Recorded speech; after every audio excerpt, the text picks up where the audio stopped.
বিয়ে শেষ হয়েছে, এবার বউ তার স্বামীকে কিস করতে পারে? তুমি কি ভেবেছো তোমার মতো অ্যাপাইস রোগীর সাথে কে বিয়ে করবে? এই ঋতু, তুমি এমনটা কেন করলে? কারণ ঋতু আমার সাথে বিয়ে করবে।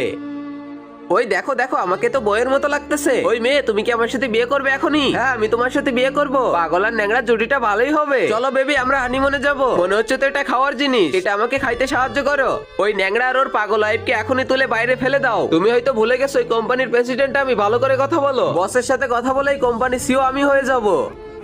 এটা তো আমরা 50 কোটি টাকা দিয়ে নিয়েছি। তুই যদি আমার পা ধরে ক্ষমা চাস, তাহলে তোকে বাথরুম পরিষ্কার করা কাজ দিতে পারি। তোমার এত সাহস আমার স্বামী কেমন কথা বলো? তোকে তো এই নে। আর তখনই ওর বডিগার্ড আমাকে ধাক্কা মেরে ফেলে দেয় আর আমার মাথায় চোট লাগে। আর আমি তো পুরনো স্মৃতি সব আবার মনে পড়ে যায়। তোদের সাথে এটাই হওয়ার ছিল। চলো বেবি এখান থেকে। ম্যাডাম, আপনি এতদিন ধরে কোথায় ছিলেন? নতুন সিও তো পার্টিতে আবার সবাইকে ইনভাইট করে। এই ল্যাংড়াকে আবার পার্টিতে কে আসতে বলেছে? যখন চলে আসিস তাহলে ড্রিঙ্কসটা খেয়ে নে। এই তোমার এত সাহস কিভাবে হয় আমার স্বামীর উপরে ড্রিঙ্কস ফেলো? তার আগে মহান